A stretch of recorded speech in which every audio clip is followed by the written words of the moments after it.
Hello, good evening. So, I'm your professor for this subject. You know my name already. It was already in your loading and then your subject.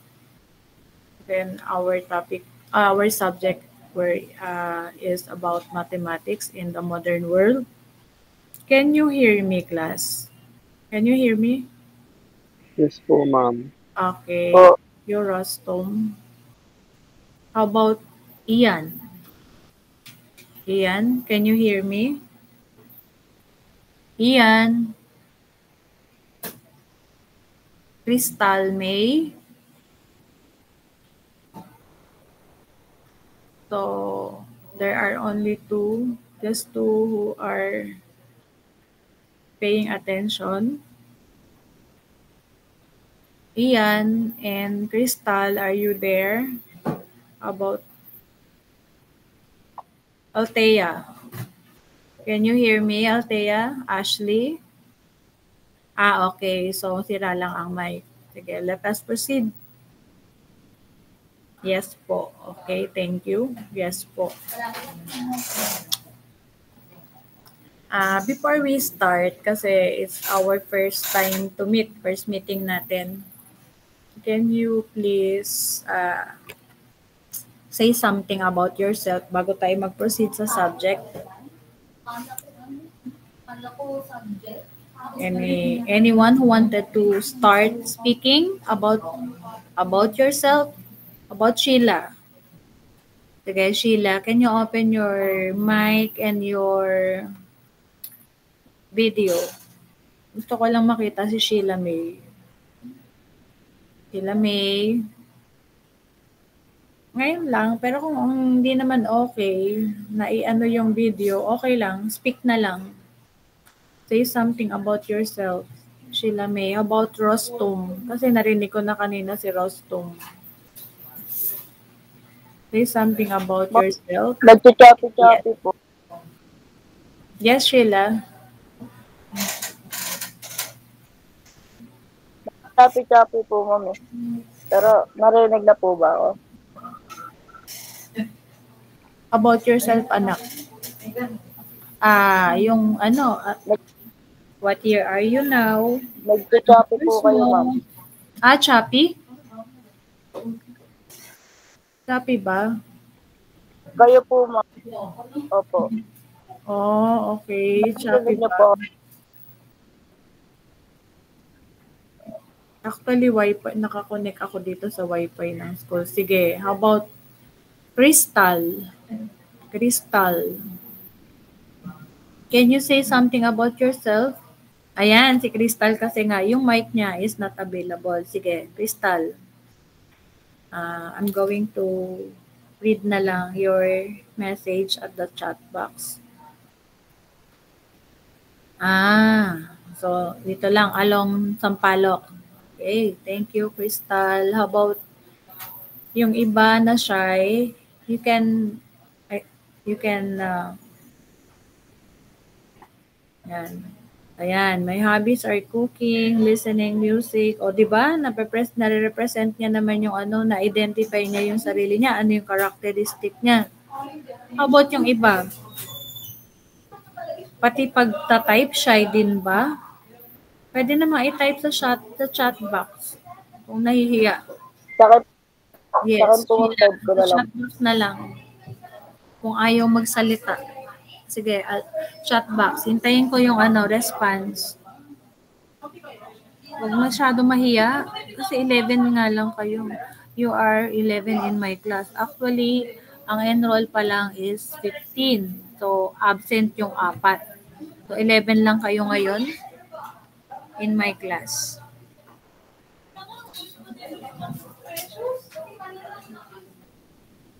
How about Ian? Ayan, nagpa-admit si Ian. Ian Bernard, can you say something about yourself? Ian? How about Rustum? Rustum Dave? Mga shy? Good evening po, ma'am. My name is Yes. Boston Debut Halili po. 19 Yes. years old po. Hobby ko Yes. po is pagluluto and pagbubuhat po.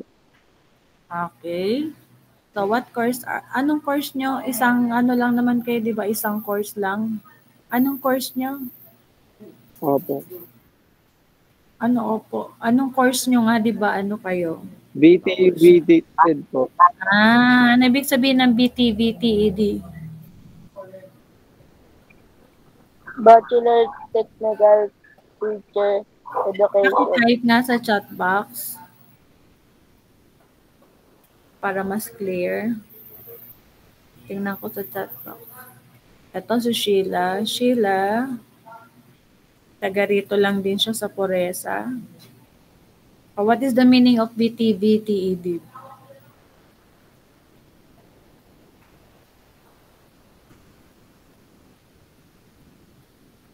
Ano yung Bachelor of Technology? Ayan, Technological Vocational Teacher Education. O yan. Lahat kayo, PTV, okay. Maganda. Kasi soon to be teacher din pala kayo. Sige. Okay, start na tayo sa lesson. So, our subject is mathematics in the modern world. You can see my screen? Can you see my screen? Yes po. Okay. Ayan, nag-ano na sila. Nag-say something na sa chat box, mga shy. Okay, sige, thank you. So, proceed na tayo ha. First, ano ba yung application ni mathematics sa modern world? So, i-discuss muna natin yung nature of mathematics. Or mathematics in nature. Okay. Although, actually, may patterns ang nature and then it uses mathematics. So, syempre, hindi pa rin paiiwan sa technology nowadays, 'di ba? Technology has become part of our everyday life and the processes and mechanism that governs technology has a pattern kasi ang ating subject ay mathematics in the modern world. So, ang ating first topic sa first chapter is about patterns. Ayan. So, yung mga technology na ginagamit natin like cellphone, and then yung gadgets natin like yung tablet, and then yung mga TV, and then yung computer. So, pag binuksan mo yung inopen mo siya, 'di ba may mga mechanism, may mga pattern pa rin siya sa loob. Okay. Even our daily routine has pattern. Like yung sa umaga, when you wake up, ano yung unang ginagawa natin? We brush our teeth, 'di ba? So that is already a pattern of which daily natin ginagawa. Aside from that, we eat breakfast and then what else? Kasi 'di ba pumapasok kayo sa school, after eating breakfast, what will you do? Since online naman kayo, syempre, you're going to take a shower. Tama? After eating breakfast. And then, you proceed to your daily routine. Yung daily routine na yon na sunod-sunod na ginagawa nyo, daily, araw-araw, paulit-ulit is what you call the pattern. Ayan. So, ayan. So, dyan pumapasok yung pattern natin. Application ng pattern sa daily life. As rational human beings, we tend to identify and follow patterns, whether consciously or subconsciously. Unknowingly, hindi nyo napapansin, lahat dito sa environment, yung ating paligid, ay may mga pattern. So, hindi nyo lang masyadong napapansin, whether consciously or subconsciously. So, minsan, alam nyo na may pattern, pero minsan, akala nyo wala, pero meron. Recognizing patterns feel natural. O, di ba? Kapag naglalakad ka, so may makikita ka na agad na mga pattern. Sa walkway, sa mga bridges, ayan, sa mga buildings, di ba? May mga pattern tayo. So, like our brain is hardwired to recognize them. Kasi even early humans recognize the interval of day and night. So, yung day and night, may pattern yan, di ba? Kagaya ngayon, night tayo. Tomorrow, day. So, the following, when the sun, ends, di ba? When the sun set, ibig sabihin, night na yon. Kapag dumilim na, unless nag-eclipse. Okay, the cycle of the moon. So, yung mga natin, mga ancestors natin, so alam nila yung pattern sa nature. Di ba? Yung cycle ng moon, meron tayong new moon, and then yun, first quarter, di ba? Ganyan, full moon, last quarter, and then next month, ganun ulit, kaya tinawag na monthly. Okay. Yes, Mika. Ayan. I'm going to read na lang all your messages along the chat box. So, ano pa yung ating mga pattern? Yung changing of season, di ba? So, ibang country, merong for season. So, dito sa atin, there are 2 kinds of season lang. We have the wet and dry season. Pero sa ibang bansa, meron tayong spring, di ba? Summer, winter, autumn. So, yun yung mga changing seasons natin. Ayan. Next. So, these patterns allowed humans to survive. In a similar manner, flora, when you say flora, yan yung mga plants and flowers, yan, mga trees, and fauna, yan naman yung mga like fishes, animals, yung mga living things like yung mga insect, yan, mga fauna na yan. Also follow certain patterns. O yung mga bee, ano pa yung mga example, lahat, everything is what you call flora and fauna. So, such as arrangement ng leaves. Ayan, meron din siyang pattern. Shape ng snowflakes. Alam niyo snowflakes? Meron bang snowflakes dito sa Philippines? Ayan, wala po. Pero may nakikita kayong display ng snowflakes sa mall, di ba? Wala. Pero meron kayong nakikita. Once kasi, pag mag-Christmas, may mall na nagdi-display ng snowflakes, di ba? So, alam niyo yung shape ng snowflakes. Di ba?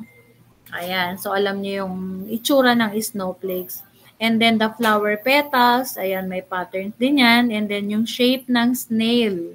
Yung shell niya, meron din siyang shape, meron din siyang pattern. So, next. Isa-isahin natin. Okay, so yung leaves, ayan siya. Yung snowflakes, ayan yung snowflakes. So, napansin nyo, ilan yung paulit-ulit na pattern ng snowflakes? Ilang section lahat meron, snowflakes? Yung laging paulit-ulit na lumalabas. Ilang beses? 12? 12 ba? Or para lang siyang yung section niya, bawat section, ilang section meron si snowflakes? 12 ba? Sinali nyo yung maliit. Hindi. Huwag nyo isali yung maliit kasi parang isang na yan eh. So, actually, 6 na sections lang si snowflakes. Ayan, tama. 6 lang siya. Kasi sinali nyo yung parang nandun sa may loob. Pero pag sectioning natin yan, yung pattern niya, bali 6 na pattern lang siya. Isang pattern, pero paulit-ulit. Bali 6 na beses siya na symmetrical. O, next. Next tayo. Ayan, yung mga petals ng flowers. So, mapapansin niyo yung mga petals, may pattern din siya, di ba? So, yung nasa gitna, lahat ng flowers parang pare-pareho. Kapag same lang yung variety niya or yung specific flower. Ayan. Kagaya nito. Ilan yung petals niya? How many petals do you see? So, we have 1. Ayan, we have another 6 petals. And then for every petals, nagre-repeat lang siya, di ba? Magkakahawig lang siya. Tama ba? Okay, yes. And then next, and then we have, ayan, meron tayong yung snail. Napansin nyo, yung shell ni snail, may pattern din siya. Starting from the center, and then umiikot siya palabas. And then as the snail grow, lumalaki lalo yung shell. And then dumadami yung parang naka-circular. So, creating a pattern all throughout the shell's life. O, next tayo. Next. Patterns and numbers in nature and the world. So, patterns are regular, repeated, or recurring forms or design. Ayan. So, ibig sabihin, regular siya, na-repeat ng repeat, at laging paulit-ulit kasi recurring forms or design. We see patterns in our everyday life such as tiles, 'di ba? Pag pumunta kayo sa bathroom o kahit sa flooring ng bahay nyo, 'di ba may pattern? So may design siya. So bawat tiles, the same ng design sa lahat ng per every piece. Tama ba? So may pattern. Okay, and what else? Yung mga design sa skyscraper. Alam niyo yung skyscraper? Mga buildings na malalaki. So pansinin nyo, 'di ba? Same lang yung mga design nila. Studying patterns help us identify relationship and connections in the real world. So these patterns allowed humans to survive. Tama ba? Paano natin malalaman na, paano natin masasabi na yung patterns ang nagsosurvive sa human? Sige nga, bigyan niyo ako na example. May nagpapa-admit. Si Kim. Hello, Kim. Kim Camille. Next time, anak, use your school email ha o yung school account. Kim Camille. Next time when you go to my class, ayan. Ayan. Ayan, sumagot na si Rastom. Opo, ma'am. Kasi po daily routine. Ayan. O, kasi pag nag-stop ka ng routine mo, hindi ka na kumain, can you survive? Di ba hindi na? Tama siya. So, may breakfast, may lunch, may dinner. Kinabukasan ulit. Pag na-miss nyo yung di ba? Team Camille, outside ka ha, ng school domain. So, ang gagawin by next meeting, kailangan, kasi hindi kayo makaka-answer doon sa Google Classroom, hindi pa kayo makakapag-turn ng mga activity or output kapag hindi school email ang ginamit. Sa Google Meet, pwede pa kayong pumasok, pero pag magsasubmit na kayo sa submission, hindi kayo makakapag-submit kasi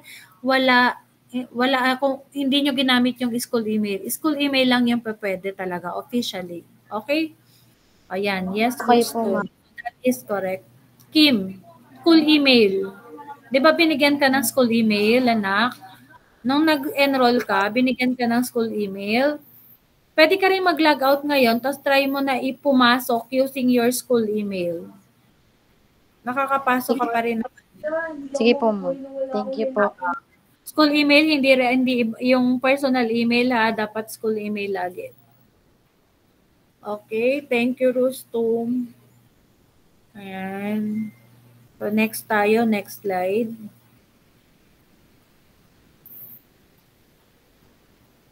Ayun. So, I have an activity, what is next? Kasi pag sinabing pattern, so may mga paulit-ulit or may pattern talaga siya, di ba? Let's say, eto, sample natin sa figure. Sample of, sa mga psychological test, usually makikita nyo yung mga may pattern na next. What is next?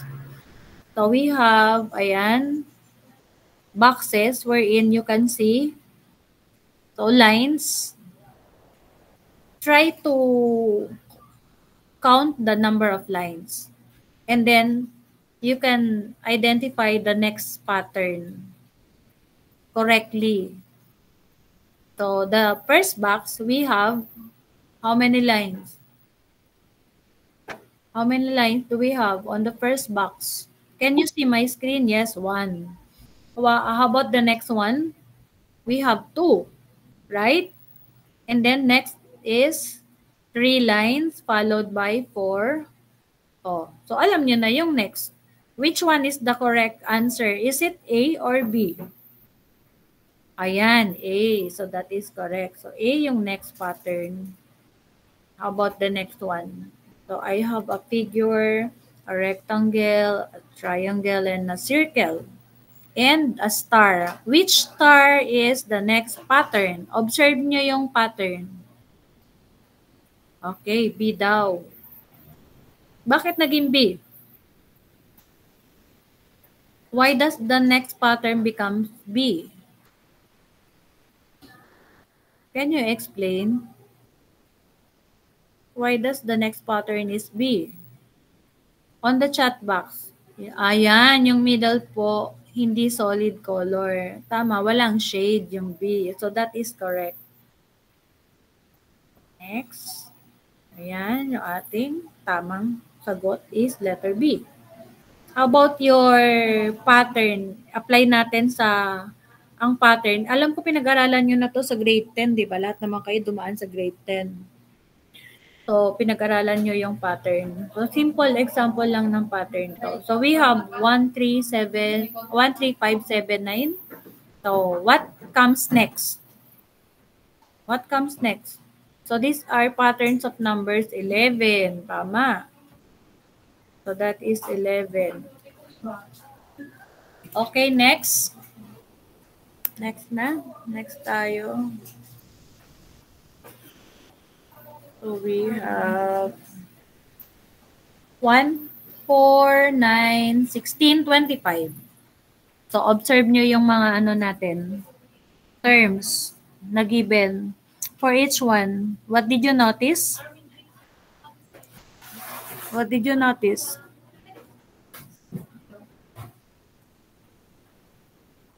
Anybody can answer what is the next pattern or the next term? Sige, observe natin.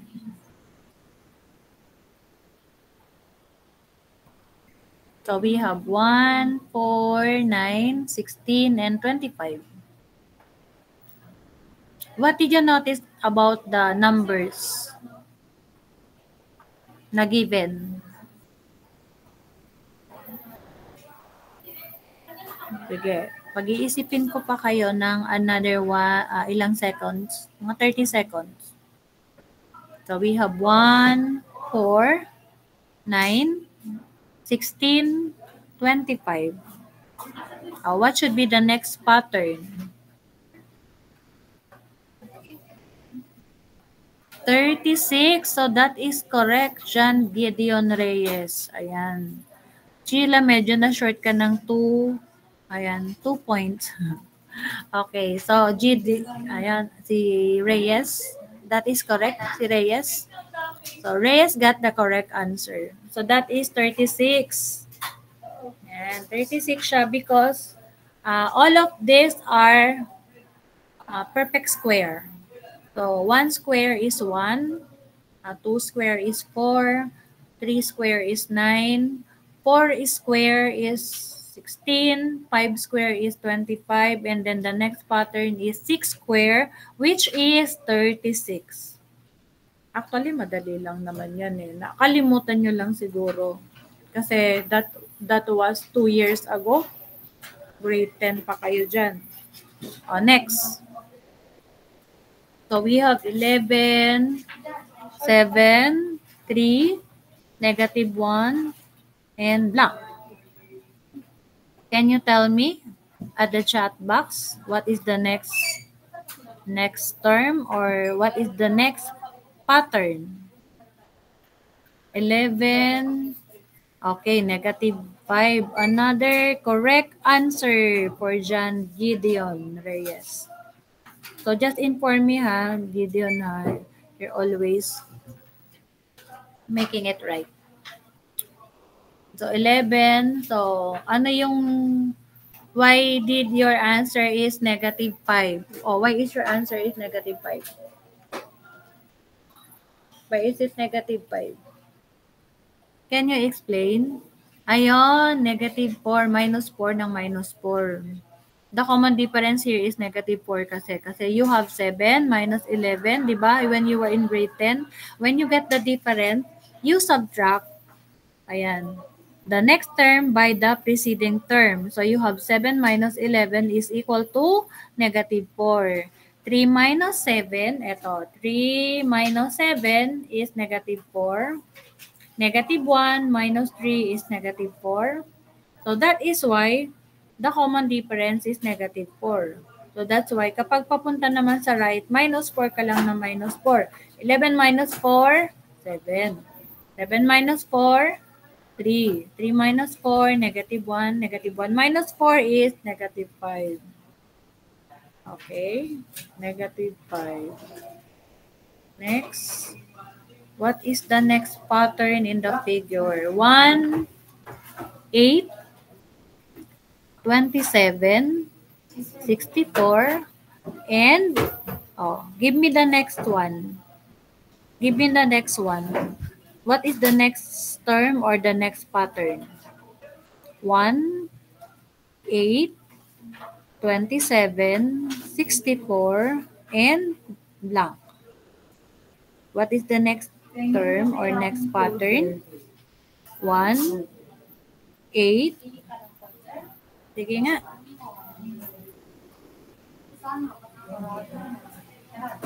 Next pattern. 1, 8, 27, 64. May sumagot na ba? Parang wala pa ako nakikita sa chat box. Sige. Wala pa. Sabi ni Joshua, 11. Ano ba yun? 11. Kanila pa yun. Sige, isip-isip pa. What is the next one? 1, 8, 27, 64.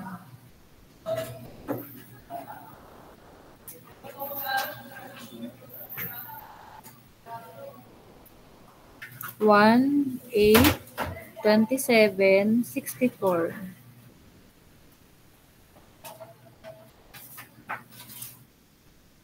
Did you observe? Yes. Okay, tama si Crystal.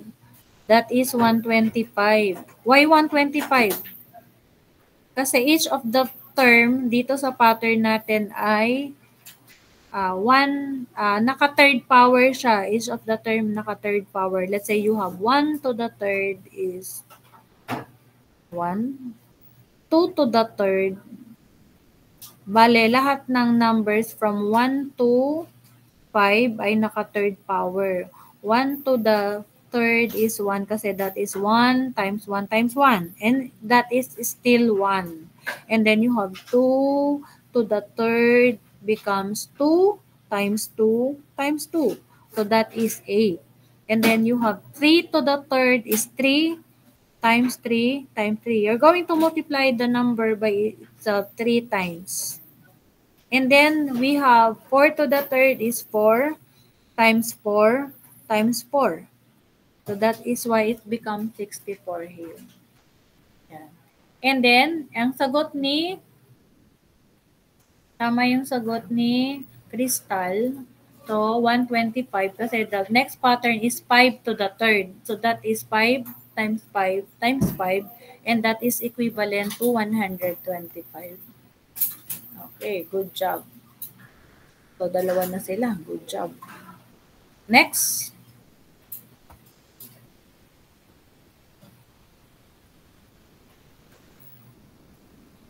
How about this? Will you please type your answer at the chat box?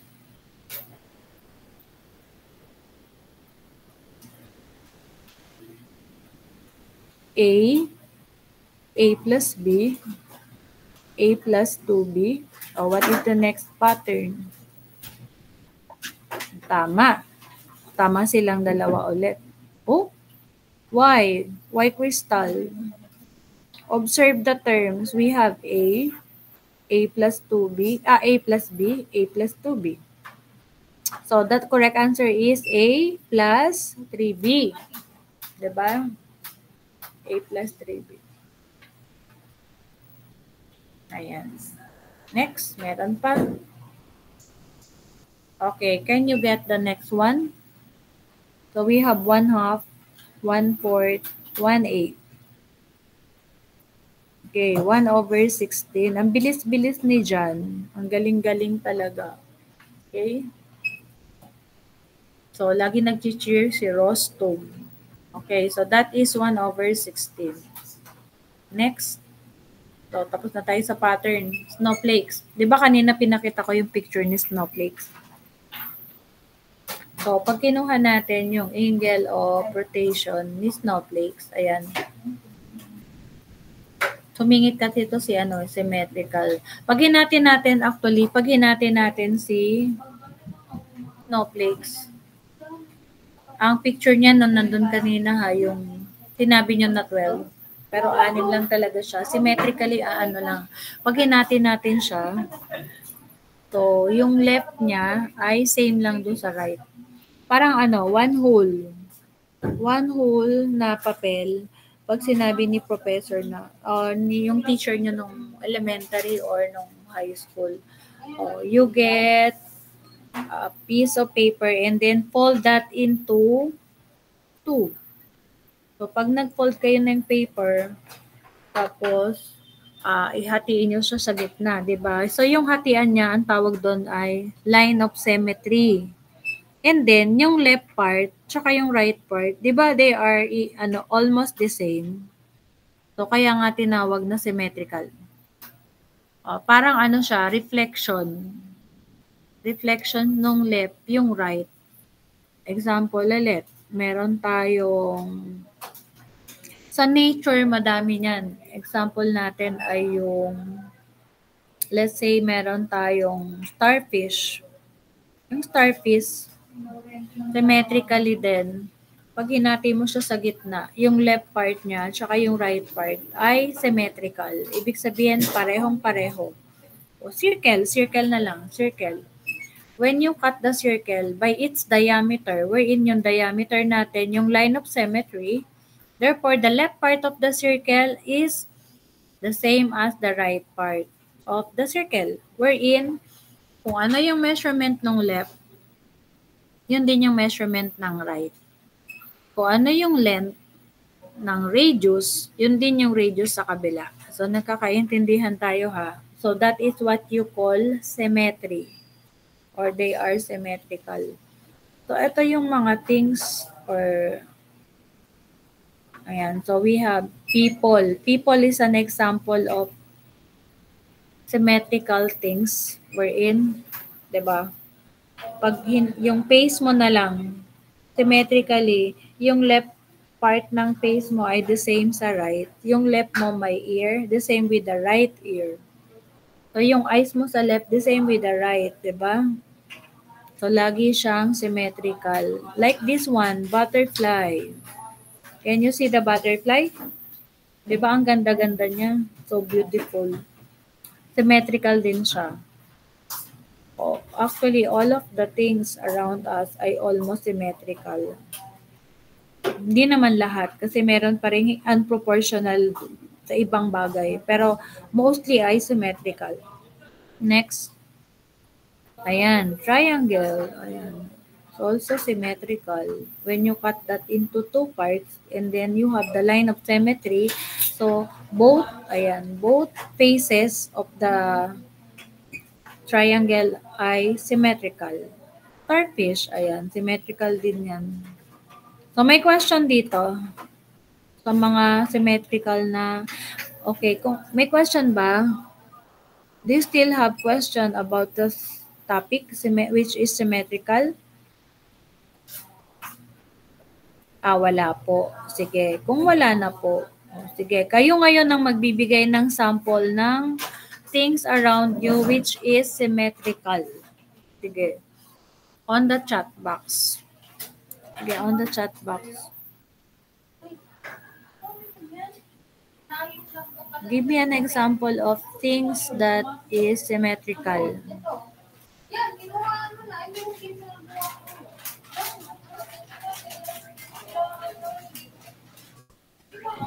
Hello, class. Ano ba yung may... Ayan, pillow. O, pwede na. Pillow, di ba? Pag hinati mo yung pillow, ayan, symmetrical siya. Cellphone. O, sige. Pwede rin. Tree. Sure? Yung tree parang di siya symmetrical. Yung leaf, pwede. O, sun, symmetrical. Window. Glass. Okay, pwede yung glass. Sige. Heart. Ayan, very good. Heart na naman. Kasi, di ba? Talagang symmetrical. Yung heart. Another one, cabinet. O pwede na rin. Rugs. Ayan. Fish. Tama. Fish. Symmetrical yon. Anong LC? What is it? What is that LC? What do you mean by LC? Ah, okay. Hagdan. O pwede rin. Symmetrical. Sa EPAN po ata. Okay. Glasses. Sinabi na kanina. Glasses. Glasses, ito ha, yung eyeglasses that is symmetrical. Eyeglasses. Sige, what else? Pinto. O, nasabi na rin kanina, ball, plates. O, yan, symmetrical. Another example, flower.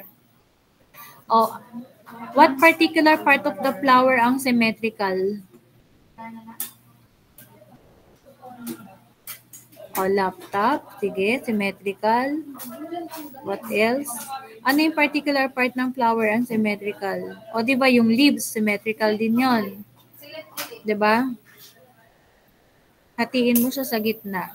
Doon sa may parang tangkay, sa gitna. Ayan. Hinati mo siya, symmetrical din siya. Bird. Ayan. Okay. We are through na ha with symmetrical. Next one. Order of rotation. So, applicable siya doon sa mga symmetrical na mga things like snowflakes, petals ng flowers. Kasi, pinuulit niya lang yung pattern. Okay, so, wait lang ha, lobat.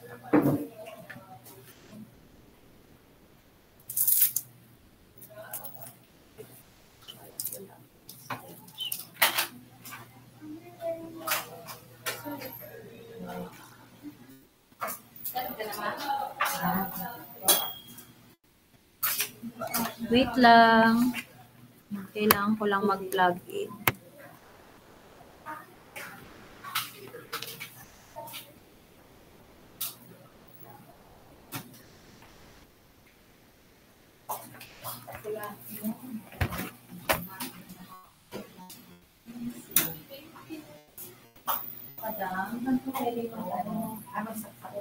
Nandito yung short mo malaman.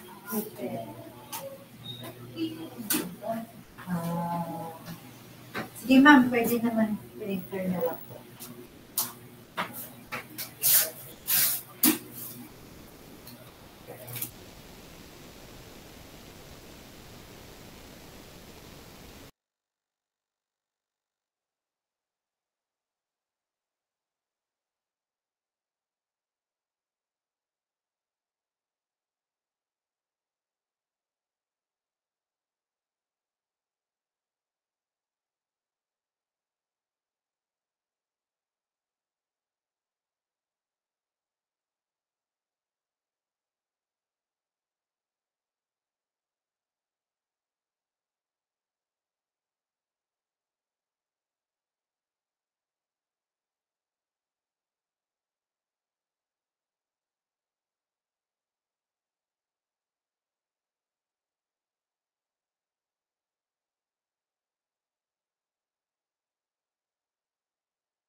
Okay, sorry kasi nalobat lang.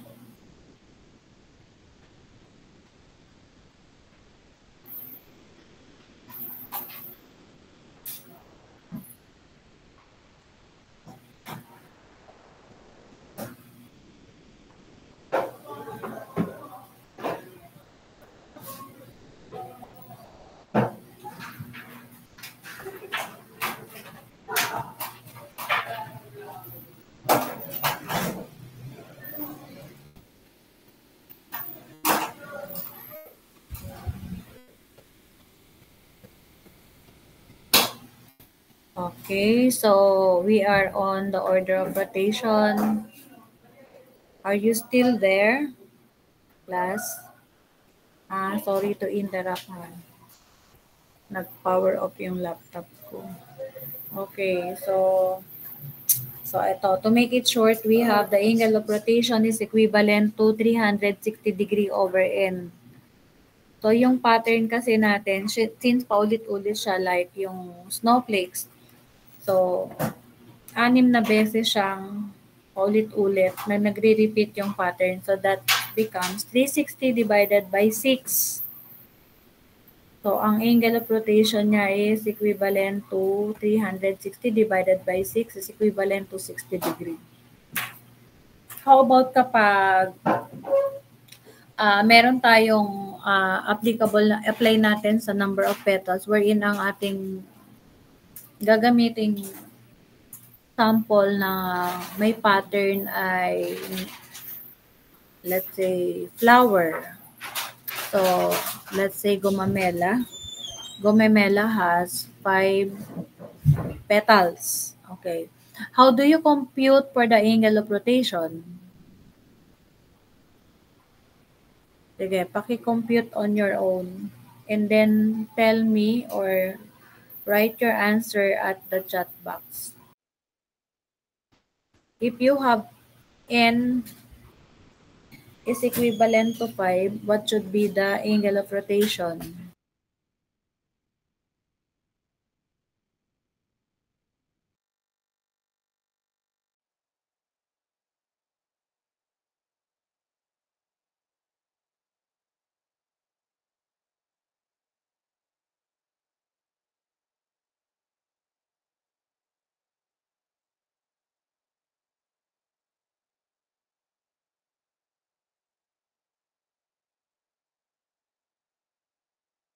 Hello?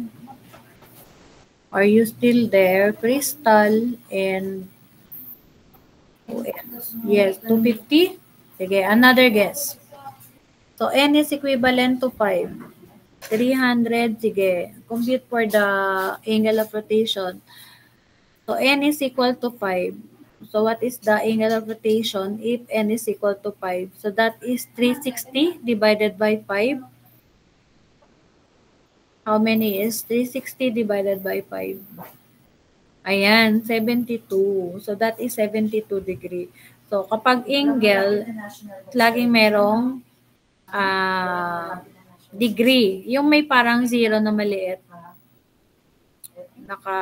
Parang naka-exponential siya, naka-power. Ayan, naka-superscript. Naka-superscript yung zero kapag degree. So, dapat yung 72. Since wala naman talagang degree dito sa sa chat box. So, understood na 72 degree yun. Okay, next. Honeycomb. So, that is also an example of nature in pattern. Anong alam nyo sa honeycomb? From the word honey, anong part yan ng honeycomb? Walang naalala about honeycomb? Sa bee. Ano ba yan? Yan ba yung nectar? Yan ba yung wax? Yan ba yung honeybee? Ayun, yung may mga holes. O, eto, papakita ko na ha kung ano yung tsura ni honeycomb. So, before, so, ano muna natin. So, paano ba naging pattern si bee? Another marvel of nature's design is the structure and shape of a honeycomb. Ayun, pinaglalagyan po mismo ng honey. People have long wondered how bees, despite their small size, are able to produce such arrangement that is to maximize their storage of honey using the smallest amount of wax. Ang gagaling ng honeybee kasi yung honeycomb, pagkaka-pattern niya is talagang na-maximize nila yung spaces doon sa holes para marami silang malagyan ng wax. Ayan, 'di ba? Yan 'yon. Amazing, 'di ba? So, ang tawag sa kanya ay hexagonal packing. Ayan, so, yung mga bees, ang ginagawa nilang klase ng pagpapak sa honeycomb ay what we call hexagonal packing.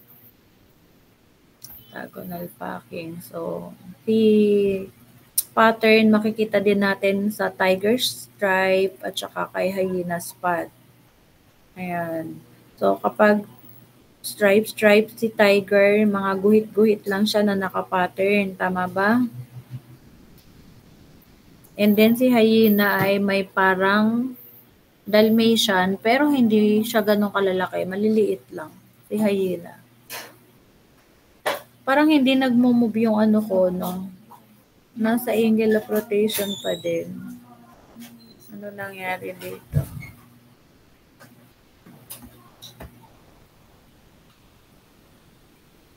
Ayaw niyang mag-move. Wait lang ha. Stop sharing ko muna to, so ulitin ko.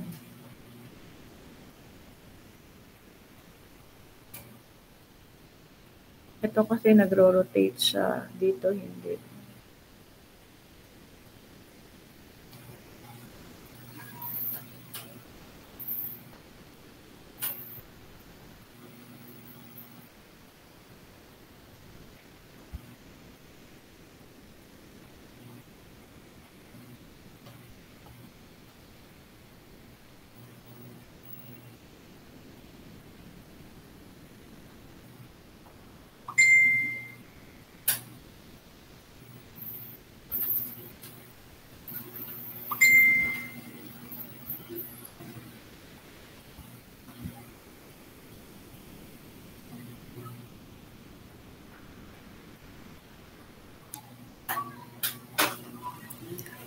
Rain.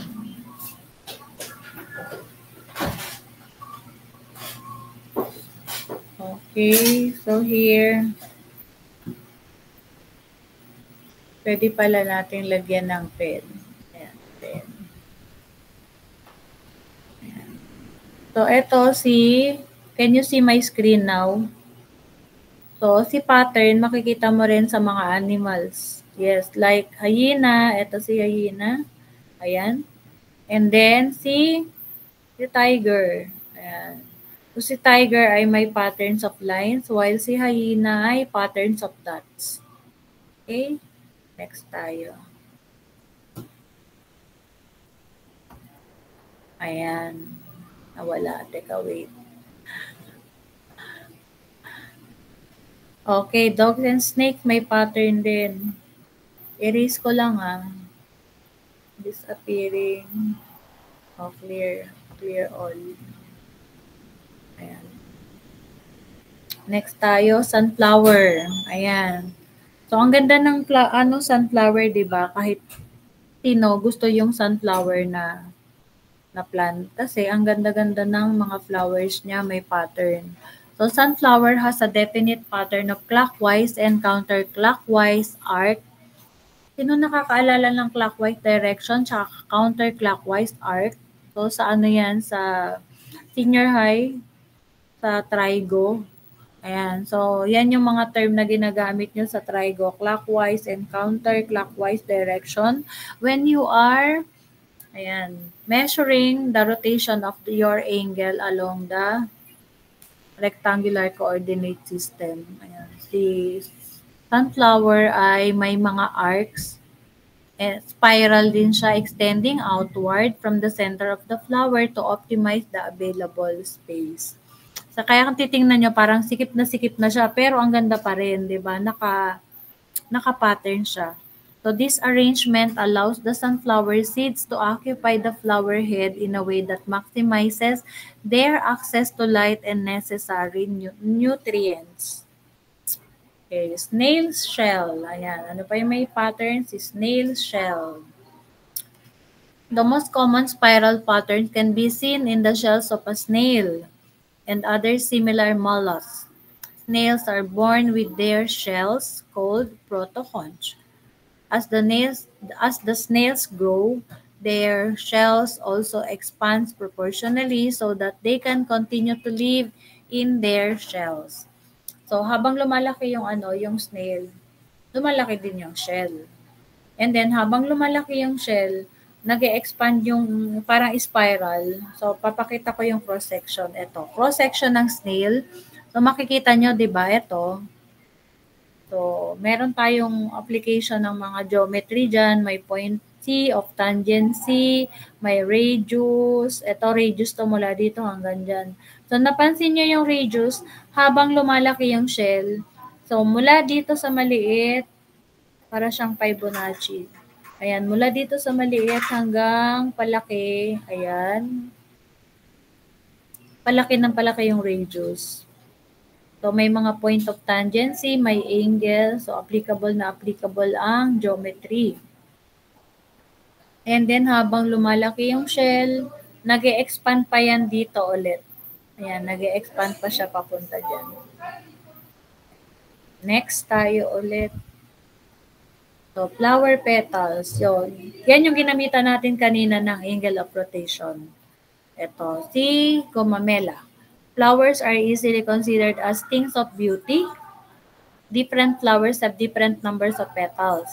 Both iris and trillium, mga bulaklak yun have 3 petals. Di ba kanina, tinanong ko kayo kung ilang petals, kayo ba yun? Ang Gomamela. So may nagsagot, parang sa ibang section. May 3, may 5, may 8, ayon. So, si iris at si trillium have 3 petals only. While most flowers have 5, some has 8 petals. So, napansin nyo, ano na yung number of petals na given? 3, 5, 8. Ayan. So, yung 3, 5, 8 ay part siya ng Fibonacci number, of which we will discuss that in detail next meeting. So, next meeting tayo magpa-Fibonacci. Next, population. Ayan, malapit na tayong matapos. So, applicable din yung ating pattern kasi may pattern ang population. So, gagamitan din natin siya ng formula. So, population growth. Pag population growth, class, yung RT mo dito is positive. Ito ibilugan ko. Ito ay positive, si RT.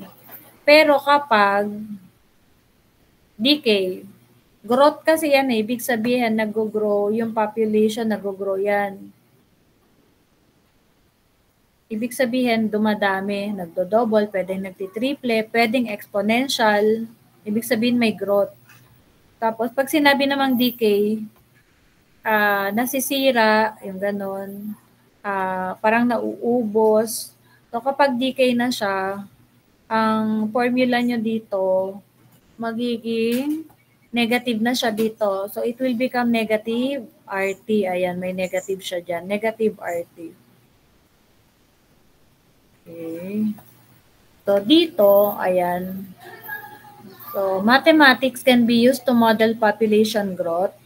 Recall that the formula for exponential growth is A. Ito kasi, nakaano siya Yan yung pinakang formula niya. Ayan. So, pero pag nagbigay ng problem, merong inilalagay na value ng R, saka value ng P, saka na, E na lang at saka time yung isa-substitution nyo. Kasi, E is already, ayan, may value si E. E is equivalent to 2.718. Usually, actually dati nung college ako, ang ginagamit lang namin na value ng E is 2.71. So, hindi na namin ni T3 decimal or 2.72. Pero dito, since may sinusundan tayo na na standard. O yan. So, E is equivalent to 2.718. Remember nyo, ayan na. So, where A is the size of the population after it grow. P is the initial number of people.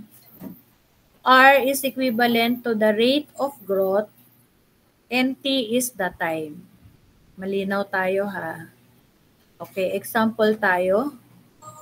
Sample ng population growth. Sample. The exponential growth model A, ito yung sinasabi ko, given na yung ating, ito. Ayan. Given na yung ating formula. Nakikita nyo yung binilugan ko? Yes or no? Hello? Tulog na ba kayo? Wala na ayun, no po. Hindi nyo nakikita yung binulugan ko. Pero nakikita nyo yung screen ko. Okay. Bakit hindi siya nagre-reflect yung pen? So, ibig sabihin wala kayo nakikitang pen na binibilugan ko. Dapat nakaano sa... Pero nakalagay dito, everyone can see your annotation. Bakit di nyo nakikita? Sige. So, ito, A is equivalent to 30E raised to 0.02 times T. Yan yung ating susundan na formula ng ating example number 1. So, yan yung magiging guide formula natin. Describe the population of a city in the Philippines in 1,000. So, ang ating answer dito, mamaya, hindi pa siya naka-1,000.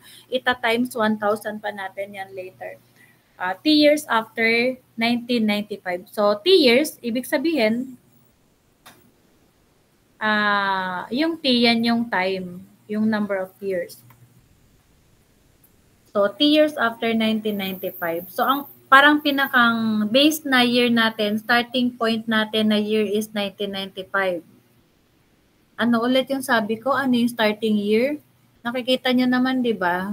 Ano yung starting year sa problem, sa example 1? Anong year? Yung starting year ng population bago tayo nagbilang ng growth? Hello po. Ayan, 1995. So, nakikinig si Crystal, saka si Ashley, si Rostom. Sige. Continue. So, ang tanong, what was the population of the city in 1995? So, di ba ang starting year natin is 1995. So, ang tinatanong is, what is the population of the city in 1995? So, what is the time? Ano ilalagay natin na value ng time? Sa tingin nyo, ano yung time natin dyan? Ano equivalent ng time mo dyan? Time natin in years, ha? So, ang starting year natin is 1995. So, ang tanong, ano daw yung population ng city sa year 1995? So, kung hindi siya nag-increase ng year, 'di ba? So, ibig sabihin, nasa zero pa rin yung time natin dito. Naintindihan? Okay, sige, opo. And then, the next question is, what will be the population in 2017? O, ibig sabihin, nag-forward na yung time from 1995 to 2017. So, how many numbers were added? Sige nga, mag-compute. How many years were added? What will be the population in 2017? How many years na? Since 1995. Okay, so that is correct. 22 years. From 1995 until 2017. So that is 22 years. So therefore, sa letter A, ang T natin is 0. And then sa B, ang T natin is 22. Okay. So this is the solution for letter A. Medyo maliit lang siya, ha. Ayan. Nakikita nyo? Ay, hindi nag-proceed sa kabila. Wait lang. Top sharing lang ako, ha. Tapos, para makita nyo sa kabila. Ayaw mag-proceed dito sa kabila. Hindi nyo nga nakikita yung annotation ko. Hindi ko alam, eh. Ayaw niya mag-proceed dito sa kabila. Stop sharing ako tapos pe-present ko ulit yung next slide.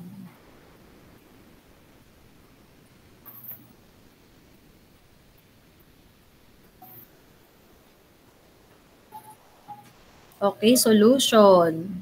Loading pa siya. Can you see my solution? Parang nabawasan tayo, 10 na lang. Nasa na yung iba? Yes, nakita na yung ano. Sige, paki-ano na lang, paki-enlarge nyo na lang yung ano nyo, yung screen. Ito yung solution sa letter A. Since our exponential growth model describes the population T years after 1995, so we consider 1995 as T is equal to 0. And then solve for A. Di ba given naman yung formula? Ano yung formula kanina? A is equal to, balikan natin. A previous. A is equal to 30 T raised to 0.02 times T. Pakisulat. Pakisulat sa ano? Sa notebook or sa papel. O, i-note nyo yung ano. Naisulat na. Did you copy already the formula? A is equivalent to 30. Yes. O yan, nasulat nyo na. We're in sa letter A. What is the time again? Kung 1995 pa din, what is the time? 0. Ayan. So, by substitution, sige, palitan nyo ng 0 yung T. So, it will become 0 times 0, 2 times 0. So, what is the product when you multiply any number to 0? Ito, decimal din yan. Any decimal multiply to 0, what is the product? Okay, 0. So, ibig sabihin, magiging E raised to 0 siya. And that is a property of exponential. Diba? E raised to 0 is equivalent to 1. Remember? Actually, diniscuss na yan nung past mga property nyo sa exponential. So, ito na yung solution. Papakita natin ulit. Ayan. Replace mo yung T is equal to 0 wherein naging 0 na. Kasi sabi nyo, pag minultiply natin si 0.02 sa 0, it will become 0. And therefore, E raised to 0 is 1. Since E is equal to 1, nakita nyo dito, E raised to 0 is equal to 1. So, ni-replace na ng 1 yung E raised to 0. So, it becomes 30 times 1. So, therefore, the population in 1995 is 30,000. Kasi times 1,000 eh. Di ba? In 1,000. So, yung sagot natin 30. Pero ita-times pa natin siya sa 1,000. It becomes 30,000. Oh, may question sa letter A na solution. Wala po. Okay, next na tayo. Solution sa letter B. Balikan natin yung question. Ang sabi nyo kanina, ang number of years natin from 1995 until 2017 is 22. So ngayon, palitan nyo naman ng 22 yung ating T. Palitan ng 22. So, yung power mo sa E magiging 0.02 times 22. So, what is the product now? Sige nga, pakisagot nga sa chat box. Ano yung naging product natin when you multiply 0.02 times 22? It becomes, nasagutan na. So, may dala kayong calculator. The following week, siguro kailangan may calcu kayo na nasa side nyo, ha?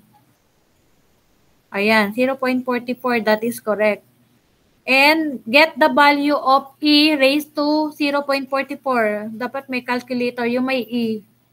Marunong kayong gumamit ng may E, ng meron dyan sa calculator, yung scientific calculator. Meron siyang E, may value ng E, tapos yung exponential niya magiging 0.44. Anyway, meron siya nakalagay ng value dito. Kasi this is an example. So, E raised to 0.44 is approximately 1.55. Bakit approximately? Kasi hindi siya yung saktong value. Kasi may mga decimal pa after ng 71. Naintindihan? Kaya approximate. Hindi siya actually equal. Approximate lang yan na.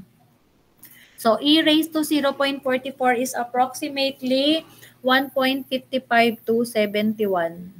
Do you follow? Can you answer me on the chat box? Can you follow? So, we have e raised to 0.44 is equivalent to 1.55. Ay, late na siya. 7:24. Sige, can you follow, class? Yes or no? Okay, yes. Oh, so, ang naging value niya is approximately 1.55271. And then, multiply that to 30. Kaya, naging 30 times 1.55271. Oh, and then, you get the product which is 46.5813. Nakadecimal pa ha. And then, you multiply that one by 1,000. So therefore, the city population would be about 46,581 in 2017. So may question sa solution B? May question ba kayo sa solution B? Wala. Wala po. Okay. So walang question, proceed tayo dun sa activity. The same lang yan, nakaparallel lang siya dun sa ating example. Activity nyo, the exponential growth model A, o sulat nyo na, A is equal to 50 e raised to 0.07 times t. Describe the population of a city in the Philippines in 1,000. 3 years after 1997. So, ang ating starting year is 1997. Starting year is 1997. Okay, so these are the question being asked. Yung mga late na dumating na outside ng school account, next time, pag pumasok kayo sa klase ko, ngayon kasi unang meeting natin, okay lang yan. Pero by next week, wala nang magpapa-admit. Kailangan pag pumasok kayo sa klase ko, naka-school account. Okay, nagkakaintindihan ha? Okay, so ito yung activity natin for letter A. What is the population of the city after 20 years? So what is the value of your time? Ano na yung time natin dito? T is equivalent to, for letter A, T is equal to chat box. Okay. 0. Why? Starting year is 1997, Crystal. So what is the population of the city after 20 years? So what is the T? What is the time? Or what is the value of your T after 20 years? Any answer? Kasi pag 1997, yun yung 0. Pero pag sinabing after 20 years, ano ngayon yung magiging value ng T? O 3.5? Why 3.5? Anong value ng T after 20 years? Di ba kanina pinag-subtract ko kayo? Kasi ang given doon ay year. Ito, given na mismo yung time. O ilan yung time nyo sa letter A? What is your time? After 20 years nga eh. O, T is equal to 20. Nakalagay na dyan eh, after 20 years. So, ibig sabihin, automatic, ang T mo ay 20. Do you understand? Class? No? Okay. Opo. O yan na, ang T, tutuklawin na nga kayo, nakalagay na after 20 years. So, ibig sabihin, T is equal to 20. How about letter B? What is the population in 2037? Ayan, mag-subtract kayo ngayon. Then, lalabas ngayon yung T. O, what is T for letter B? 2037 minus 1997. So, what is the time?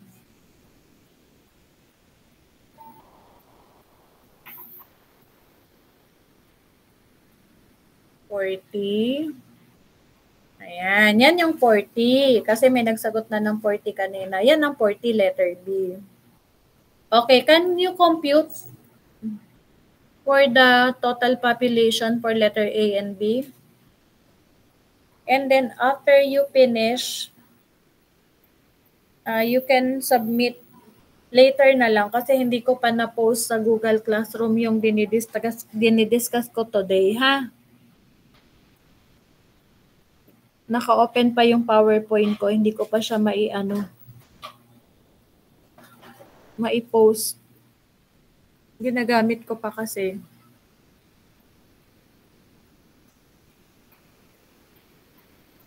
So, I'll give you time, ha? Paki-compute yung population for letter A and letter B. Now yan.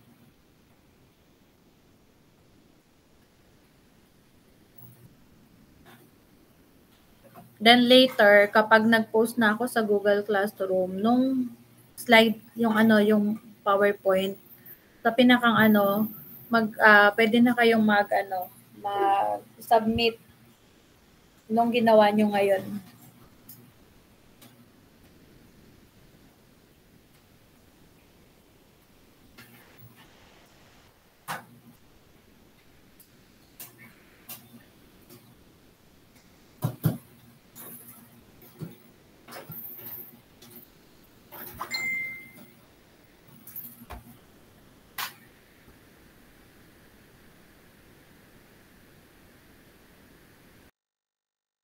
You need to use a scientific calculator kasi hindi kayang computein ng ordinary calculator lang kapag dapat yung may E.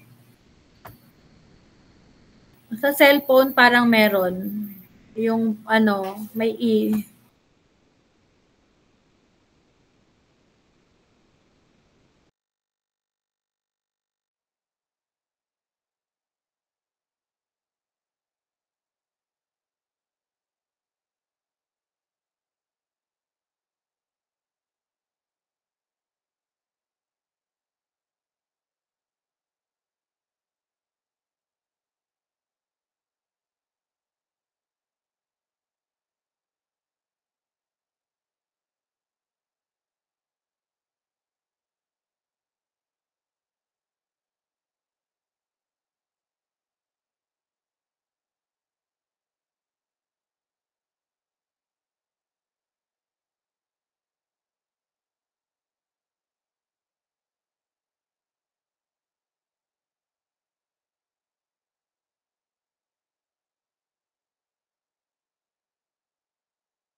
Okay, sige. Basta yung output kailangan ko ngayon. Mamaya after ng ano, ipopost ko sa Google Classroom para mai-forward nyo yung output today.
class, I already posted yung lesson natin for today.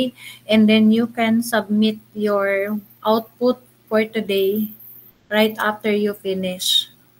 So, pwede na mag-input sa Google Classroom ng sagot.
Okay, class. Pwede na mag-leave. 1 minute to go na lang tayo. Paki-submit na lang yung output. Naka-ano na ako sa Google Classroom. Pwede na kayong mag-ano,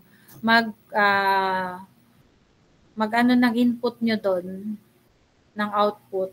Yung mga activity nyo na sinagutan dito, pwede nyo nang ilagay doon sa Google Classroom ngayon. Para naka-ano na siya, automatic ma-check ko na siya mamaya, later or tomorrow. Okay? Thank you for coming, everyone. See you next week.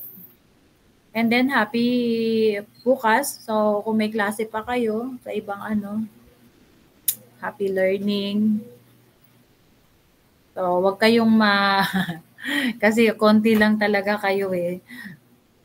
So, it's our first time meeting today.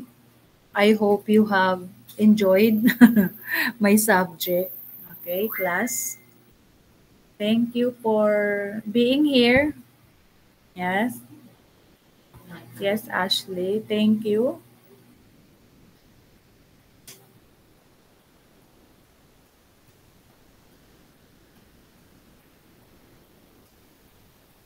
Okay, see you next week, ah.